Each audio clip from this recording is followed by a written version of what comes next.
This is Tip Teaton saying good morning from an Elektrichka local train about 2.5 hours east of Moscow. We've stopped at Vladimir station, just crossed out of Moscow region into Vladimir region. Train's heading towards Vladimir, but I'm not going quite that far. Going off to investigate a little idea which has been given to me by James. Going to visit a place which I'm fairly sure has never been filmed for YouTube in English. So we're going to have a look.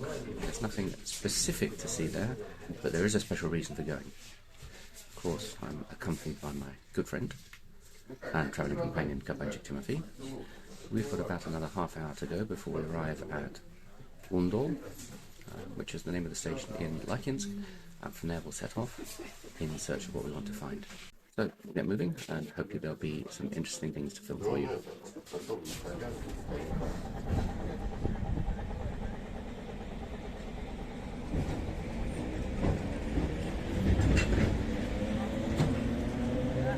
3.5 hours, local train, arrived exactly on time.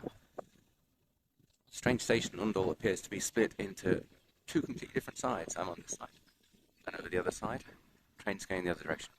Anyway, we need to head out to Sorbinka, which is that way.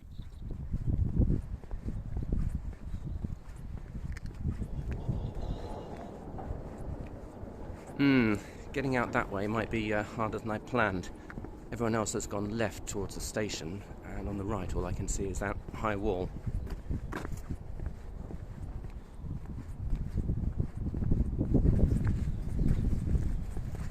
I've been here too long to be deterred by high walls. Found a way through, and I've now got to this village, and that should take me out to the main road.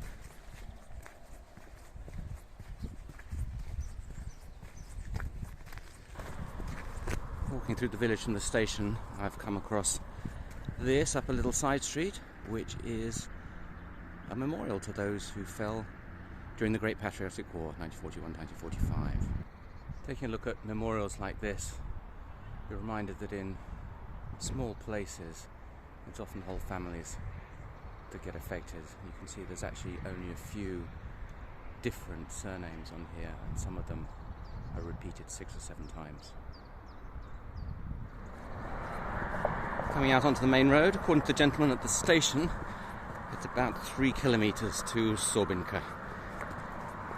So, should be there in about half an hour, I hope. It's a beautiful day up ahead. There are spots of rain because that doesn't look nearly so good. And that's back the other way. I think I'm going in the right direction. Let's go towards the sunshine. Still rolling. And if I were on a bike, this is what would be called the Flamme Rouge. 1 kilometre to go. Whew. We might even beat the weather. Let's keep going. Well, there's Sorbinka, and I haven't quite beaten the weather. It's probably not going to show up here, but it's actually hailing. That isn't rain, that's hail. Whew. Welcome to Sorbinka on this beautiful April day. It's like being at home. 14 seasons in one day. It's just hailing, now the sun's come out again. Still, chance to look at bucolic views like this in the Russian countryside. Right, off again. And across the river Kliazma. First views of the town.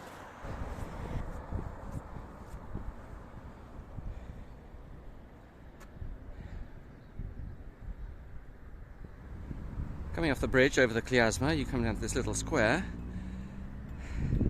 Oh, this is very nice. This is the Garden of Veterans, laid out along the embankment in Sorbinka, with a statue to Karatsupa, Nikita Fyodorovich, and also a memorial to the border guards with a dog. How nice. Now this I do like. It was built under the national project to make sport part of everyday life. So you've got the actual building, plus all the free training equipment outside, and on top of that, all these statues of different sports, including my favourite one, the cyclists, and some others which I'm a bit less sure about. What do we reckon? Mountaineering? Surfing? I don't know. I always try and find a statue of Lenin. Don't quite so often come across these, which is once Karl Marx. There he is up the top there. The workers and the peasants uniting. And the clear skies with the bright future. What more could you want? What more could we want? To go and find Lenin. So we'll have to carry on searching. This, though, was the best Lenin I could find. The statue from the park has long since gone. And then, the weather broke again.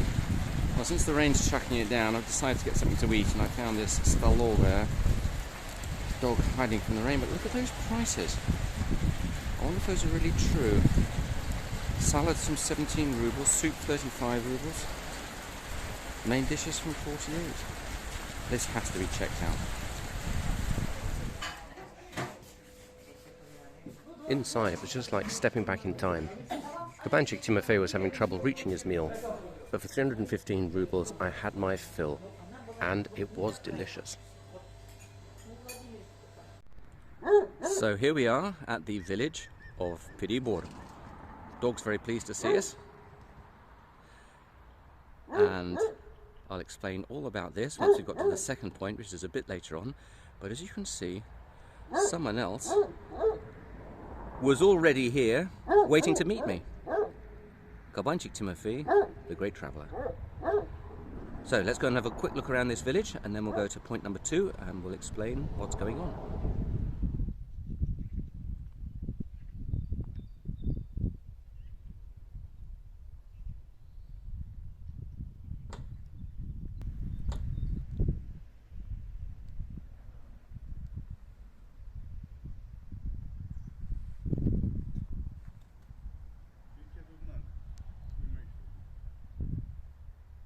I have to say, in the sunshine, that this place is really very nice. Probably not so good in the rain half an hour ago, but isn't that always the way? Houses are in good nick, well painted, well decorated, and this is a year-round village, so it's not just houses that people come to in the summer. And you've got the bird song as well.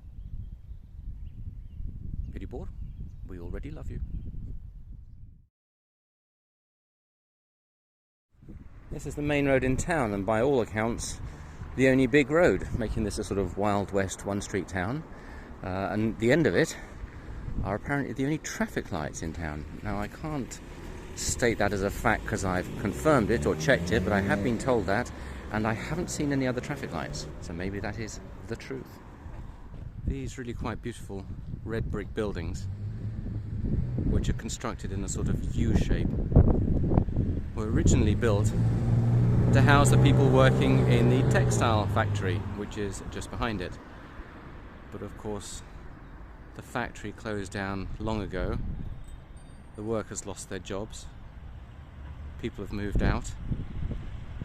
And the problem is that these buildings are of historical value and are cultural artifacts, and therefore can't be knocked down, although they're in the centre of town, and they can't be used anymore because they've stood open too long. And so we're just left with a situation common in a lot of small towns where you can't do anything either one way or the other, which is a great shame. Sobinka's given me about all that it can, I think, for the moment, so I'm about to head off and get a bus over the Klyazma, back to the other side to Lakinsk, and point number 2 of this trip here. So let's see what public transport's like. See you on the other side.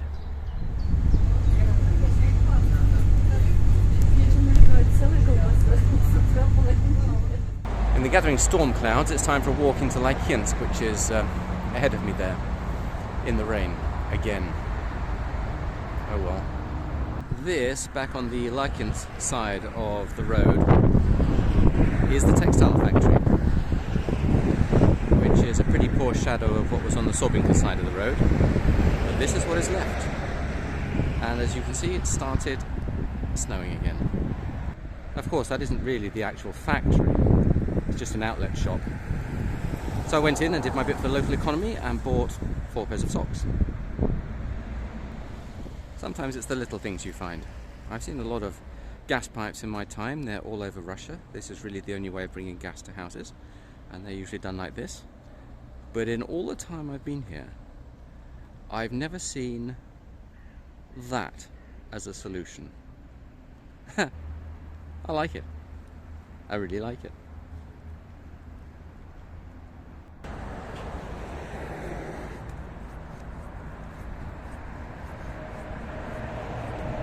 Okay, have I at last really struck gold? What we can see to the right just here.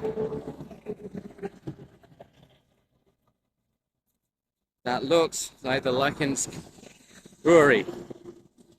Let's see if they're open, see if I can get a beer. At last. Okay, here we go. This is it. How am I going to get in?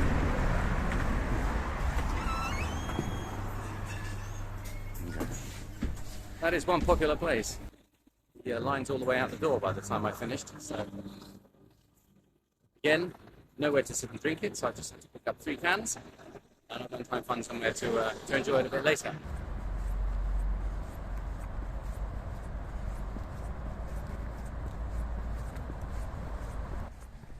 We're really starting to get a bit offbeat here.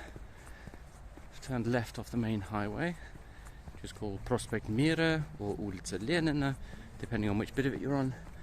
And I'm now heading down towards my second rendezvous point.